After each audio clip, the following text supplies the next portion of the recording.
What's up, homies? What's up, homies? What's up, homies? Welcome to the Knowledgeable Homeowner Podcast. We pick the brains of industry pros to unlock the trade secrets of homeownership. Our mission is simple: to turn everyday people into knowledgeable homeowners.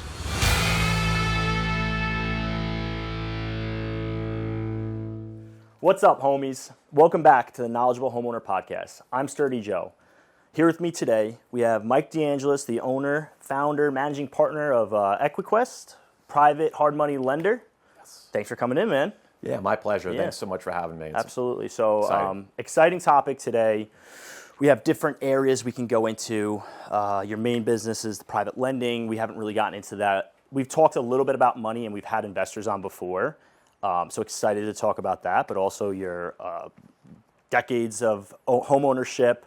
You have children getting to that home ownership age, so I know we're going to chat a little bit about that. But tradition here, before we get started, is take a minute, tell your backstory, however far you want to go. You know, take your time and tell the people who you are. Yeah, absolutely. So born in the Bronx, and when I was 12 years old, my brother was starting a landscaping business. So 12 years old, I started mowing lawns, doing cleanups with him. You were still up in the Bronx then? I'm sorry, moved to Long Island when I was a baby. Oh, nice. So my three older brothers, no sisters, all went to Catholic school in the Bronx, and then by the time I was born, it was time to move out to the suburbs. The suburbs, yeah. So came out and 12 years old, started working. Really strong work ethic in the family, and really started to learn what it was about to work on a building, work on a property. And it really got all my skills from my dad. My dad's a retired prototype machinist from Grumman Aerospace. Love that. Super Yeah, talented. that generation in aerospace on Long Island. It's just like when you love Long Island history, like Farmingdale, Grumman, Northrop, like all these companies, man, like machinists. Yeah. There's that generation. It's an amazing generation. And, the skills that my dad has and was able to teach me and my brothers, we were able to do a tremendous amount with it. And I'll fast forward in a couple of seconds. But, I spent a tremendous amount of time working for my brother and really kind of hit reality when I graduated high school, barely graduated high school. I was working for my brother. We had the winters off, got a job working in a factory drilling holes. And I said, this is not going to be my life. Yeah. This is not going to be my life. So that was like in the industry that your dad was in? Like you were starting off in a machine shop pretty much, or? I was drilling holes in furniture. I was working in a furniture shop, Wow. A manufacturing facility, really, nothing high tech like what my dad was doing. Okay. Yeah. So just work. Yeah. Just work, not the kind of work that I envisioned and dreamed of for my life. So I said, okay, it's time to get serious. So I enrolled in college and went to Suffolk Community College with the goal of getting an associate's degree, make it the dean's list. Did that. Got my bachelor's degree in marketing from New York Institute of Technology. And, at the same exact time, I was helping my brothers buy their first homes. They were all fixer-uppers, Nice. that sweat equity of buying our first homes. In our area. In our area, all Long Island, deep Long Island roots. So Nancy and I did the same exact thing when we got together and decided to get married. We bought the same type house. But with that experience that I had, knowing the trades, working on houses, learning a lot from my dad, I took that. And I really spent the next 30 years of my career selling to the trades, through distribution and manufacturing of building materials and building maintenance products. So that's what I did my whole entire career. And it was really phenomenal. I was able to take what my dad taught me, what I learned, with my hands and really apply that to corporate America. Ultimately going from sales rep to VP of sales with my team covering North America. Wow. And I always had the dream of, investing in real estate, investing. And here I am with a little over half a decade of experience lending to investors, investing in commercial real estate, and expanding what I've created as really an investment organization for me and my family. It's been an absolute blast, and I've been able to work with some great people. Yeah. So in this story, you mentioned early on getting your first home, and then now where we're at, being into almost a decade of investing. Where did you turn from really just being like homeowner versus getting into the investment part? Did you have like rentals on the side, or was it more recently, like in the past 5 years, you're like, we're just going to jump into it? How did that happen? Yeah, so that's a really good question. So, I always had this vision, but I made a very conscious effort at one point that I was going to keep my side hustle to a minimum, and I was going to really, really focus on climbing the corporate ladder, which to be honest with you, I really, really enjoyed. And it was very rewarding to be able to go from sales rep to work myself up to VP. Yeah, it's amazing. It was really amazing. Somebody that, You said of the North America. Yes. Yeah, that's pretty cool. International. Yeah. And, it was really, really rewarding. I mean, like I'd indicated before, I wasn't a good student in high school, but, working in that factory, got me extremely motivated to get back in the classroom. Just so the guests don't know, you went to school with my dad. Yeah. You guys were friends in high school. Yeah. And it's hard for me to believe that my dad probably wasn't the best kid in high school either. So I understand what you're saying. Yeah, but we were. Yeah, he was probably getting you to cut class. That's what I'm seeing. Is my dad was probably getting you to leave school. It was going both ways. It was going both ways. Yeah. The motorcycles and the fast cars. Oh, definitely. man. Definitely. You had your fun. Yeah, we had our fun. Yeah. Yeah. So high school was, I was around, and a lot of really great people. Made a lot of really good friends. A lot of people, a lot of love, coming my way, but not a lot of focus. Yeah. Right? Well, I was in the same position. I had the most fun in high school. Yeah. I was the most evenly distributed, like well-liked guy, like the prom king, like not everybody's favorite, but generally across the board, everyone was like, Joe Villani's a nice guy. And then I got to college, and same thing, schmoozing my professors, friends with everybody. I'd show up and leave when I wanted to. I just went to Suffolk for a few weeks, and it was like the midterms, and the English professor, I was shooting shit with him for a half hour. And finally, he was like, all right, let's do what we're here to do. Are you going to drop out, or are you going to withdraw? And I was like, well, what are you talking about? He's like, you haven't handed in a single thing. I was like, I'll get to it. He's like, this isn't high school, bud. Like, it doesn't work here. So I was fortunate in my story to have opportunities to get into work and start working in construction and be able to focus without that really hurting my life development. But yeah, I mean, that resonates big here. I was able to find success in my own way without doing it in the classroom, where a lot of people can do it in the classroom. It's just it wasn't for me. So. A lot of our friends, went into the military, and a lot of people went to college. For me, it's discipline in either way, and you can do discipline as an entrepreneur. You can do discipline in a lot of different ways. But I needed to learn that discipline. Yeah. And I did it in the classroom. And the good news is, I actually learned something, and then with those, trade skills that I had, I was able to really apply it to my career, and now really apply it to investing in real estate, which has really been a blast, and like I said, always been a dream of mine. It's been tremendous. Absolutely. So I want to circle back to explaining the company a little bit. I want to talk a little bit about private lending. Kind of simplify it to the everyday homeowner who maybe is interested in investing but has no idea about any of the buzzwords. Oversimplify. What is it that you do, and who do you help? Yeah. So a lot of people hear the term "other people's money." I'm that guy. I'm the other guy with the money. And the way that I explain it is, the homes that I'm lending on are all short-term loans for, in essence, fix and flip or fix and home projects. People that are going to need money for 4 to 12 months to renovate a home and to hold it, to rent it out. Or flip it for a profit. And your traditional bank is not going to fund that. Yeah, those are unmortgageable houses in Bingo. that sense. Yeah. Completely unmortgageable. And that's where you come to a hard money private lender like myself. And there are others out there, obviously. And the term hard money really comes from back in the day, you're lending on a hard asset. So it's not necessarily somebody's ability to run a business or to flip a home, although those are mission critical. The loan is based on the hard asset. Okay. So you're collateralizing the actual property that is being renovated for a profit. And, Gotcha. And that's where that term hard money comes from.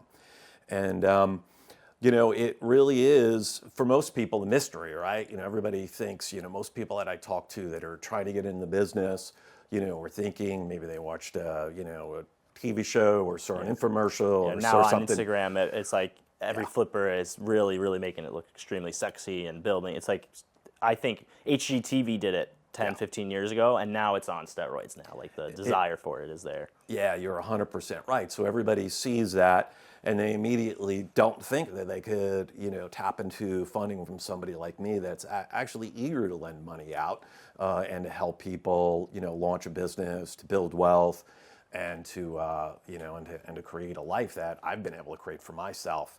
And, most of the time when I'm speaking to somebody, they're like, well, I got to save all this money. I'm like, well, time out. You really don't. You need to save a little bit to get started in your business, maybe a little bit of seed money, and maybe, depending on what the deal's structured like, you may need to put some of your own money into the deal. But there is absolutely somebody like me or somebody similar to me that is willing to fund your deal. And, somebody like me makes it actually pretty darn easy to get the funds. Yeah. From, I'm a fringe real estate guy, so I get most of my referrals doing home inspections through the real estate industry. So I have a lot of friends in the business, and a lot of the content that Instagram shows me is relevant to this, and a lot of the conversations revolve around investing. And a reoccurring theme I do here is that in the flip or even the buy and hold, like getting the money was and is like the harder part of it. Like they've all said, like the people I've seen that are successful with it, they're like, once you figure out the financing part, everything else is kind of simple. I agree. I mean, you do need a team, right? So you need a home inspector, you need a attorney, a real estate attorney. Yeah. And I know you had one on recently. You need a real estate attorney. Yeah, You don't not need just a any generalist. Yeah. Especially, and a real estate attorney who's familiar with those kinds of properties and projects too. Like even get more specialized. I want to know that they've helped purchase these properties or type of properties before. Absolutely. Yeah. And with the networking, you will be able to find somebody like myself. And then, I mean, literally, you can do a Google search or ChatGPT inquiry, and you will find lenders with varying criteria. I would say look for somebody with private because you're going to get a lot more local service, and somebody's going to really, really know the market and be a lot more agile and a lot quicker. But those are some of the benefits working with private. let's just say, because right now we're definitely focused on the investor side of it, which I think is the more obvious private lender situation. I'm an investor, first time. Like if I've never done a flip before. I've never purchased a property, flipped it, and sold it. So let's just say me and my friends are like, we're going to flip a property. Yeah. I come to you for the hard money loan, and I know I need a hard money loan. What are like when I go to the bank, right? There's such like, I hate to use this term, but like if I go to the bank to get a mortgage, I feel like it's very structured and it's conventional. It's a conventional loan, but it's also a conventional process. I've pulled it together, right? I feel like there's a hesitance for hard money loans because it feels like I'm asking Tony Soprano for money. That's like people feel, when I talk to people about it, it feels like there's an uneasiness to it. Where is the process of how the person's protected, how you're protected? Like, how does that all work if I were to come to you for money? Yeah, no, that's a great question. And, you got to look at it from the perspective of the private lending industry, the word's out, right? So Wall Street-backed firms, large organizations with funds, and to be perfectly frank, the wealthy people, that have gajillions of dollars, beyond my fathom, have always invested in this space, and now with, social media, the word's kind of out. So it's really been the country club deals and those for doctors and lawyers and wealthy business owners. So the word's out. So a couple of things to look at is that does have a little bit of a reputation like that. So I'm a member of the American Association of Private Lenders. It's a national organization. So if you're dealing with somebody, they have a directory of everybody that's a member. So that would be one thing to think about is, there is an association that's really, really backing, the industry as a whole, right? So that's one piece. The other thing is every state has usury laws, which is a fancy word, and I'm not a lawyer, but every state has usury laws. Basically, a fancy word for the laws that you have to adhere by as a commercial lender in my space. So I can only charge a certain amount of interest. And there are lots of laws around that, and there are some national laws, but most of it. So it's regulated. It's completely regulated. See, I think that's the biggest. I couldn't get it out without sounding like this. Yes. The feeling is you give me money, I don't pay you back, you break my legs. That's when I hear private money, I don't know if it's the background, but that's what I hear. I hear not that I hear, that's how I feel. I can go to the bank and I get a loan and they default on me. Versus private money is going to be some dude waiting outside of my house. Yeah. So you're saying this is regulated, legitimate. It's the same as far as legitimacy as going to the bank and getting a loan. It's just the terms are different. The terms are different because of the nature of the loan. But the way that I explain it to everybody is we are the bank. I literally am the bank. So if you go down, I don't know, Town Islip is right down the road, and you pull a deed, you might pull one deed that says Equiquest, or you may pull another deed that says Chase. Huh. And we're listed as the lien holder the same exact way Chase Bank or M&T Bank is. It's exactly the same. We hold a mortgage on the property that's tied to that collateral again of that piece of property. So if it did default, it's going to go to the same exact regulations. The lien holder, yeah. As you would. So you're the bank, the same way that my mortgage company is the bank and Chase is the bank. It's just that the type of loan that a private lender is going to get into is going to be different. Exactly. What are some the most common differences? You touched on it before, shorter term and whatnot. But what are the very common differences with a private hard money loan, especially for a flip? If I wanted to do a flip, $500,000 I needed from you, and we were going to do the conventional flip. What are the typical terms for that? Yeah. So the interesting thing that really jumped out at me is I can only do commercial loans. So I am not going to lend to Mr. and Mrs. Smith. It's completely off the table. Okay. So I'm going to lend to ABC LLC or ABC Incorporated. Mm-hmm. So I only can lend commercially, and I can. But that doesn't mean does that mean the property has to be commercial property, or it's just that if I'm doing the flip through Joe Villani LLC, you'd only be able to give me money through the LLC. Yes. But I could still use that money for residential project. You can use it, but the loan is considered a commercial loan, but the property, if it's under 4 units, is considered a residential property. Okay. Yeah. So that's one of the big differentiators. Everybody, although the property is lent to in a commercial loan, you also do a personal guarantee. You're saying, hey, I personally guarantee this, that I'm going to pay this loan back.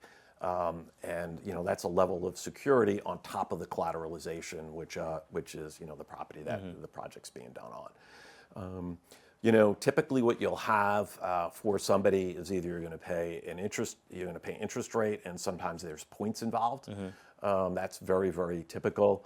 Usually there's a minimum number of months for the duration of the loan. And the way the market is right now, let's face it, homes are, selling really, really quick. Yeah. But typically I'm seeing it's 4 to 5 months at minimum for a really quick project to get renovated, flipped, and resold. And the flip process. Yeah. The flip process is 4 to 5 months. Sometimes it goes a little longer if it's runs into issues. Yeah. Runs into issues or something. But what we have there is with me and most, it's usually a 4 to 5 month minimum, so completely lines up with the project duration. But there is a minimum, and that in essence is it, Joe. I mean, that's kind of highlights of what's out there for folks. The big thing is it's regulated. And it is accessible. So essentially, it's just a really, really short-term mortgage. That's what it is. That allows you to get into an investment. And then at the end of that term, you either sell it, you refi against the renovated property, which is a different episode. We talk about BRRRR and all that stuff. Correct. But the idea is to get you into the investment property, you float the money. Yes. It gets the new homeowner into a situation where they can either sell it or refi to that conventional mortgage. 100%. And then you get paid back, and you just move on into investing in the next project.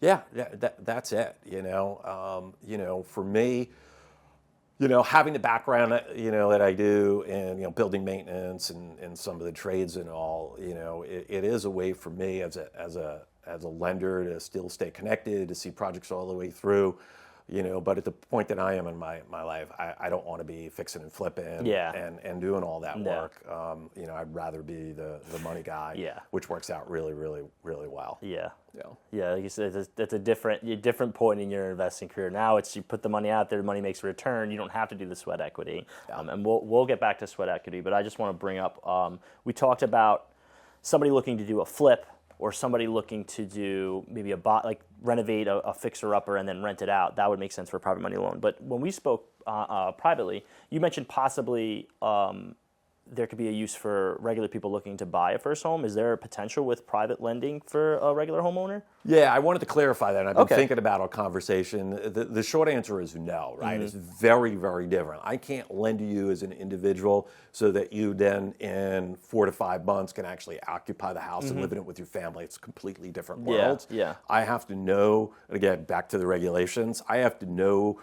your intent is to actually keep that as a commercial type of property, only meaning that it's an investment for you in an entity. So we're going to keep different. It, like I know people when they buy rental properties or flips, or rental property especially, they'll purchase it through 123 Smith Avenue LLC, right? Yes. And they'll always keep it in the LLC. Yes. So that's the difference is that when I, even if I'm going to hold the property, I'm going to rent it out and I'm going to hold it as the LLC holds it. So that's part of the actual agreement is that's what's going to happen.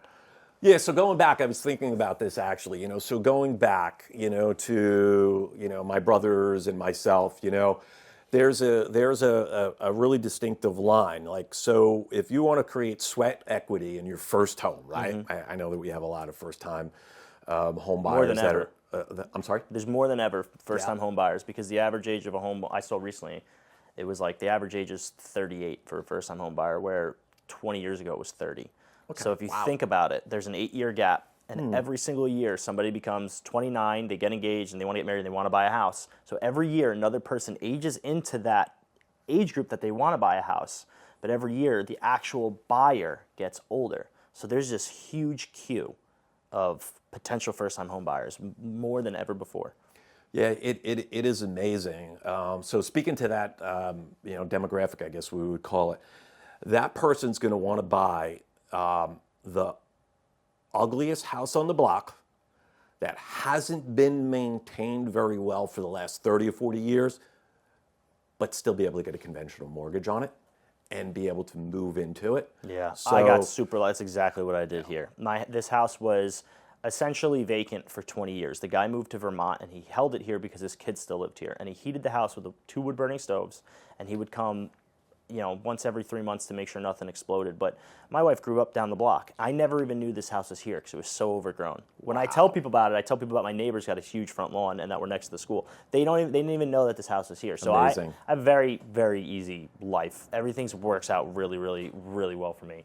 And this house was one of those things because it was essentially a foreclosure that was mortgageable because it was a regular sale. The guy put it on the market. It was gross. It was ugly. And at that time, the market was slow. So people weren't, like now today, it would have been picked up, flipped, and sold. Yeah. And like I said, 6 months later, it would have been double the price. But that's where I was very fortunate that I was able to get that ugly fixer-upper, sweat equity at conventional loan, and that's and be the here trick today. Yeah. And then once you go beyond that, like if the guy did not keep this house and the pipes burst or the toilets, you would not have been able to get a conventional mortgage, and then we absolutely went to a home flipper, on a commercial type loan with somebody like myself, and then got flipped, So that's the distinction right there. That really is the big distinction on how you can get your first home, create the sweat equity versus using somebody like myself to just make money on their home. So a reoccurring point that I bring up is that I do think, it's hard, especially now. It's very expensive to buy a house on Long Island. Most people want to live near where they grew up, where those areas are getting more and more expensive. But I do think that people, and I just said it, the average homeowner is 38. Your needs at 38 or even in your 30s are more likely more expensive than they were in your 20s. And I see so many young people defaulting to overpaying for an apartment, $3,000 a month because they want to live in downtown Bayshore, versus getting into a crappy total crappy piece of crap house in a crappy school district that you're not going to send your kids to because you're 20, you don't have kids. There's so much opportunity for one guy to buy it, 3 of his friends to rent the other 3 rooms out, and all of them start themselves off in a much better position because the one holding the mortgage is going to have a discounted mortgage because of the rent of his friends, and his friends are going to have a cheap place to live. So that's what you're referring to with the house hack scenario. Yeah, that and although it's my kids are going to live out of state, right? So completely different world. They don't want to stay in New York. They're pretty much all gone already. Yeah. Oh, okay. Yeah. Did they leave from when they went to college? Did they what pushed them out of Long Island? They've been back and forth. Just their desire to live in a different environment. My son works for the U.S. Forest Service, so cool. He's in Oregon. Yeah, see, I pictured I have a friend who works for Fish and Wildlife, and he lives in Northern California. So that's exactly what I pictured. Same thing. Yeah, amazing. Okay, so all right, because there's a big exodus of people out of Long Island. I mean, 2020 was way more, but a lot of people are leaving Long Island every year. So that's something that intrigues me too. Breaks my heart, and the point I'm making is that in some of the areas that they're looking, they will be able to buy a 2 or a 3 or a 4 unit, and they're plentiful, right? Yeah. And so that's going to be their house hack, and what we've talked about. Once you they take find Long Island mentality, and you take Long Island money out of Long Island, and you can do pretty much whatever you want. Yeah. Pending, obviously there's some areas where it's just as expensive, but for the most part, you can get away with doing pretty good in other parts of the country. And there are some 2 and 3 and 4 unit homes on Long Island, and that would be another really great opportunity for somebody starting out to house hack. Because the idea there is, somebody else is paying your mortgage, but it's actually sustainable, right? You're not, worrying about your high school buddies, renting out a room. You actually got somebody an actual apartment in there. An actual apartment. It's somebody that signed a lease. Yeah, we have a lot of medical on Long Island, and I feel like the nurses and doctors, and a big one is nurses near Stony Brook and over here, because they work a lot, they make great money. They're not home that much, so that's like you're saying. So they'll have, instead of renting a room out to your friend, put an actual 1-bedroom unit in there or a studio, and then cash flow on the studio. Yeah, and there are ways to do that, and there are some homes that are set up like that, and ready to go. Hard to find. I mean, everybody knows that. But if you are able to find one, that's another great house hack. So you said your kids are more looking off Long Island, but if their friends came to you and they're like, listen, what are some tips I can have, or what's some advice you can give? Someone in their early or mid 20s, they want to get into owning something in the near future. What is some advice you can give to a young person? Yeah. So I would say create a plan. Be ready to take action, and don't let fear cripple you. Nice. Create a plan is a big one, because I think people decide they want it, and we're in the instant gratification world, and they just are like, I want to buy a house. Instead of in 2 years, I want to buy a house, and I'm going to live differently for those 2 years so I can buy the house, and I can save up the X amount of dollars I need to buy it. Yeah. All right, so create a plan. I like that a lot. And in that plan should be the element of compound interest. Right, and I was thinking about coming here with a bunch of calculations in my head, but just ask ChatGPT, right? Google a Nerd Wallet and a million other, if I put $500 away or $1,000 away, still living at home, or just being really frugal, not going to Starbucks every day for coffee, and put that money aside. How much could I save in 2 or 3 years for a down payment on a house? Just run those calculators. You're going to get 3 to 5% interest in a high yield savings account, which is a big advantage now. You weren't getting that a couple of years ago. No. And there's a lot of options for the high yield, and it's brainless. You just it's the same thing as your regular savings account, it's just at a different bank. And you just put the money in there and do nothing. Yeah, and just set it up every month, putting money in. So let compound interest be part of that plan. Everything that I've done in my life seemed impossible when I started, right? I'm going to get, I'm going to have my house paid off in 10 years. My dream house is going to be paid off in 10 years. I'm going to, start an investment company as a side hustle and really get serious about that. And, in my mid 50s, be able to walk away from corporate America and live better than I ever have before. Impossible. So realize that it's possible, right? Yeah. And you got to picture it being and I could do a podcast about being motivational, because I'm classic corny motivational guy. Yeah, me too. But I think we all talk ourselves out of everything, and because I live the leave your job and start your business life. Like anytime somebody brings it up, I'm like, you just made a mistake. So I'm going to just grab their head at the end of the conversation. Just fucking believe in yourself. Just do it. But I think the biggest mistake we make is we talk down to ourselves and we tell ourselves what we can't do. And you're always fucking right. If I can't see myself doing it, I'm right. I can't do it. The first person who needs to see yourself doing it is yourself. And I think like that's where I want to slap the shit out of most of the young people is they're so defeated by the state of the world. It's psychotic. Social media pumps negativity right into your phone, so everything is fucking awful, and it is, but everything has always been awful. The world has always been awful. Things have always been against you. That doesn't mean you can't carve out a little slice of heaven for yourself. They can't even picture it, and that more and more and more young people I talk to are like, I'm never going to be able to afford a house. I'm like, you don't even know the numbers that you need. Like, I know their salaries. I know that if they do make a plan, save with compound interest, start talking to people who've done it before, 2 years can go by, and 2 years goes by in an instant. It's going to go by anyway. You might as well do something with it. And in 2 years, they can be in a property. And then we always think about getting into it, and then day one, and now you're in the house. But now, as somebody, I'm almost 10 years into this house.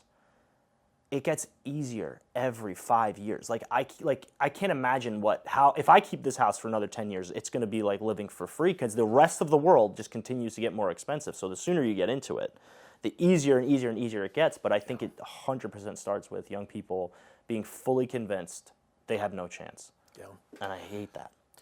It's a natural human instinct. It's the flight or fight, and the fear ties into that. So it's natural, right? So you just have to fight that natural instinct and be willing to take action, right? Have plans for every day, every week, every month, and what you can finish, in a year. One of my favorite quotes is Anthony Robbins. He says the average person completely underestimates what they can accomplish in 10 years and overestimates what they can accomplish in 1 year, and they're just completely messed up and give up. Yeah, you get discouraged. But no, because it just came to me too, is you were talking about you watched your older siblings do it. How much older are they than you? Are they significantly older or within a few years? 5, 9, and 10 years older. Okay, so I'm in a very similar situation where in my own nuclear family, the next oldest sibling is 4 years older than me, and my sister's 8 years older than me. Pretty close. And then in my wife's family, her siblings are 9 and 12 years older than them. And that, to me, has done more for my psyche than anything else is when everyone's in college and scratching money together to go get beer money and having $20 is winning the lotto. Like, that is your reality. But when I was at that age, I was around people who were getting married, buying their house, making adult money. That was the reality for me. So it's like, you show me your friends and I'll show you who you are. But it's like, I was fortunate enough to have older people around me and seeing what they, like, it did force me to like rush my life essentially, but it did change what I perceived to be possible. And now I see my generation, like, everybody wants to buy a house, which I think is great. But if, like, my recommendation to young people is, like, don't put yourself in this box where because you're 20 and you're in college, by 23 you can't own rental properties or you can't purchase a house or even have a condo. Because that's another one too. I think right now buying a house is hard, might not be what somebody needs. I've said this multiple podcasts. I think so many young people pass up on the condo co-op situation. It's a good opportunity because we talked about compounding interest, right? When you purchase a condo in a decent area, it's going to appreciate. In the same sense that your money in the high yield savings account is going to appreciate, you're going to at least get your down payment back, without a doubt, on these condos in the good area. Absolutely. And the way our market's been going. Yeah, totally agree. It's, again, taking action, getting started. Yeah. But I went on a little bit of a tangent with getting young people motivated. But we talked about lending options. We talked about private lending. We talked about sweat equity. Was there any other topics you wanted to get into, or anything that we want to circle back to? I think there's one other house hack that that Nancy and I actually did. Got to a certain point where we bought a house that everything was done. So we bought a house in a development, and everything was done. It's actually in a homeowners association. So they shoveled the snow, mowed the lawn, and it was a brand new house. So the house hack for me was I had all the time in the world to focus on my career and making money. So for somebody that's a new entrepreneur, it's a really good option, right? Because you're not gonna need to spend time working on your house like somebody that is, focused on sweat equity. Both are really, really good opportunities. So I think that's worth looking at, and somebody like me that spent, their career in corporate, I think it gives you the ability to know that the house is taken care of. It's a really nice house. So I consider that a house hack in itself. And heck, it like any other house, it's gonna appreciate. I just did not need to spend the time on the weekends and night doing all the repairs and maintenance on it. So that's an important thing. I think we do look too much at the one situation, look at your whole life, right? And that's actually a really good point, because this house was distressed when I bought it. And at that time, I worked as a carpenter and I didn't do anything else. We worked a lot, but besides that, I'd come home, I didn't think about work. So I was able to come home. And actually, when we did this house, I'd get off the train and I joke. I was like, I'd take my tool belt off in the city, I'd ride the train home, and I'd put my tool belt back on to work on the house. Yeah. But that was the side business at the time, right? Like, you're right. Like, I didn't have other things occupy my time, where if my house is in the condition it's in now with everything else I have going on, it wouldn't work out. So I think my tip in this sense would be, make sure whatever you're planning on doing makes sense with your life. Yeah. Like, unfortunately, if you are too busy and you have an opportunity to make more money with your free time, maybe does make sense to maybe overextend yourself a little bit. Buy the house that you don't have to do anything to for some period of time, because that free time is going to allow you to go make up the extra money that you need to and more. So that's it's exactly a big reflection. what I'm saying. Yeah. And it requires a little bit better planning, a little bit better planning in the financial area, but in the long term for my family, it worked out tremendous. Yeah. It created the lifestyle I really, really wanted. Yeah. And that's it's a lot of what we talk about is the first time homeowner, but I think the average lifespan of a homeowner in their first house, I think it's 7 years. So 7 years goes by really fast too. So people thinking about their second house, it's definitely something to consider. It's like, they finally get their house where they want it to be, that first house. Yeah. And now they're going to go back because they want a bigger one, and maybe it's what they can afford. They're going to go into another fixer-upper. So in the same sense, sweat equity, also take a look at your life and see, maybe my sweat equity is worth more in my business, or even at your regular job. If you go in, how many civil servants we know that can go and do 1,000 hours of overtime? Yeah. Maybe that's worth your time more and get something a little bit more finished. That's exactly what I'm talking about, and it worked out really well for me and my family. So I think that would be worth mentioning for sure.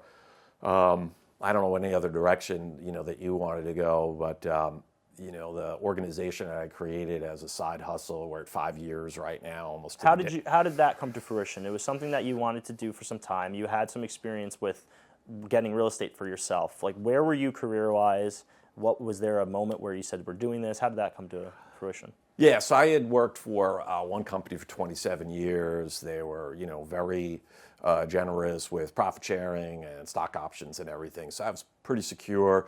House had been paid off for a really long time. The kids were, paid for college and all that. We took care of all that. And, so I could take as much risk as I really wanted to. Yeah. After doing that, I worked with some really cool companies for a couple of years, but I got to the point where it's like, I hired a coach, and nice. I made a decision that I was going to... You hired a business coach? I hired a anthological, which is a life coach. Oh, awesome. I fully believe that we don't get enough coaching. I have different coaches. I have a business coach, life coach. I think people are struggling for answers that, when you look at it, there's no way that somebody can come to some of these answers by themselves. And that's it. So my coach was able to give me the confidence to create a plan, to become an entrepreneur, to help me through that. And and I knew I was close, right? And new CEO came in at the company I was working for, and started making changes, and that was the last time I had to put up with that. Yeah. And I was like, okay. You did that enough in your career, dealing with the new administration, how they like it, the bullshit. All right, so the timing was there. You set yourself up to be kind of like, I don't want to deal with this. I have other situations I can do. So you retired from the company? Yeah, Oh, but my side hustle was already created. I was 3 years in. Oh, okay. So you're already doing it on the side. I was doing it so on the side. You were waiting for someone to try you. Yeah, You're waiting exactly. for one bad traffic on the way to work to be like, yeah, fuck this, I'm done. Yeah, one more delayed plane, and I was like ready to go. So yeah, that was it. And then from there, I had this vision of, investing. So, really headed down two paths. The first one is, the private hard money lending like we're talking about. But at the same exact time, I realized, how do the wealthy get wealthy, And everybody thinks when they see, like a building and, there's somebody's name on the side. But at the end of the day, there are limited partners and partners in that building that are making really good money and are silent partners, probably technically considered a limited partner. So I also got into that, and that's my commercial piece. So lending, investing commercial. So my plan is to increase the size of the lending business, bringing on some co-lenders to do that, and we can get into that if you want.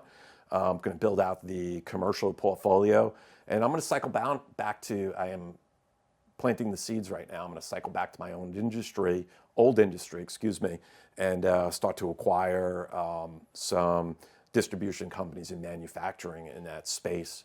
So you're all in. I'm all in. Yeah, you're all in. I'm investing. And I'm going to ask this, and if it's too personal, we don't have to talk about it. But I noticed too that your daughter reached out to me. Yes. Is she working for you?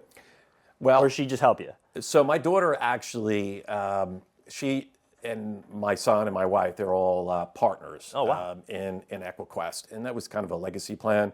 At the end of the day, that was just some filler work. My daughter actually is a doctor of psychology. She just started in a private practice. Oh, sick. So she was just about ready, just helping out a little bit as she was filling some time in between graduation and a job offer, waiting for a provisional. So with the free time, it's just helping you out. Yeah. So super proud of her, and I was surprised somebody that has a degree in psychology that lives, inside other people's brains, was able to pick up, a lot of the business stuff that I guess you heard in the background from me. You know? Well, I think it's interesting to hear you talk about it because people get into lending, and I see it a lot, like people who do really successful with real estate development, they realize that once they have enough money, they can sit back, lend, and get a return, and it's very comfortable. Yeah. And I laugh because it's like your side business was probably pretty comfortable and cozy, and now you're diving into all these other things, and it's the entrepreneur that you're feeding. Yeah. It's the business is just that business. It's what you're actually doing now is you're a business owner, and you're developing the skills and really honing in on the skills of opening businesses, running them, putting people in place. So you said legacy plan. Would anybody you have a son and a daughter? Yeah. And they're both doing their own thing. They're both doing their own thing. Well, they can always circle back. You can always circle back, because they're going to laugh when they listen to this because they know they're hard and fast on that, Yeah.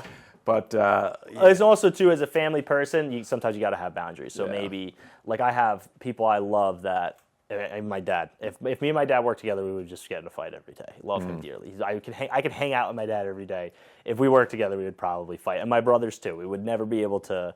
I don't think we would be able to do it without fighting and creating a horrible. We'd probably do good, but it would be such a horrible work environment for everybody else that it won't work. So I get it if they don't want to, but it seems like you're setting up like some nice infrastructure for them to get involved in, or not. Who knows? But I mean, no matter what. I mean, some of the stuff I'm doing, is it isn't active. Like somebody's working 12 hours a day running a deli, right? Yeah. Well, I think that's a lot of.